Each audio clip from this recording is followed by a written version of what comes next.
guys, so nga pala ay may papakita ako sa inyong desk ko. So, hindi na ako nakakapagano sa TikTok kasi naban ako sa TikTok.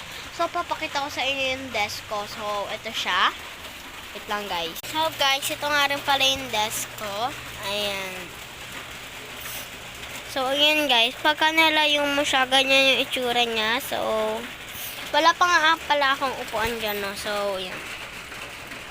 Ito nga rin pala yung desk ko. So, papakita ko na sa inyo ano yan. Ito guys yung gamit ko dyan, no? Ayan. Tapos, syempre, wait lang. Ito, may gagawin tayo dito sa box na to. Kasi may gagawin talaga ako dito. Ang gagawin ko dito, gagawin natin siyang claw machine. Ayan. Gagawin natin siyang claw machine. So, kasi, dahil ako magawa. So, bangan nyo na lang yung part 2. Bye!